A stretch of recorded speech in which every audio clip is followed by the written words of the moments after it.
ఇంకొకడు మొన్న బాపట్లలో సభ పెట్టి వస్తే రాజశేఖర్ రెడ్డి బిడ్డ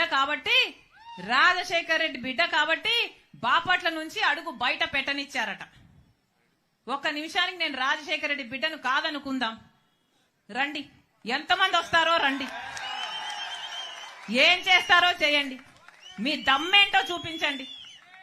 సిగ్గుండాలి కదా రాజశేఖర్ రెడ్డి గారి పేరు పెట్టుకుని రాజశేఖర్ రెడ్డి గారి ఆశయాల కోసమని నిలబడ్డామని చెప్పుకుంటూ ఇంత దయనీయంగా, ఇంత దరిద్రంగా, ఆడ మగ తేడా లేదు, ఉచ్చం నీచమని తేడా లేదు, 5 సంవత్సరాలలో అన్ని మాటలు తప్పారు, ఘోరంగా పరిపాలన చేశారు. రాజశేఖర్ రెడ్డి గారి సంక్షేమ పాలనకు, జగనన్న పాలనకు, నక్కకు నాగలోకానికి ఉన్నంత తేడా ఉంది. ప్రతి మాట తప్పారు.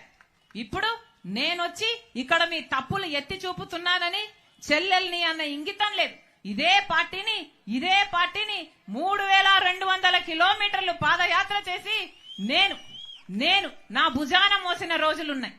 సమైక్య ఆంధ్ర కోసం తిరిగాను, అలాగే ఓదార్పు యాత్ర చేశాను, అలాగే బాయ్ బాయ్ బాబు అని ఒక క్యాంపెయిన్ నడిపాను. ఎక్కడ అవసరం ఉంటే అక్కడ నాకు ఈ పదవి కావాలి అని ఎప్పుడు నోరు తెరిచి అడగకుండానే వాళ్ళకి ఏ అవసరం ఉంటే అది చేశాను.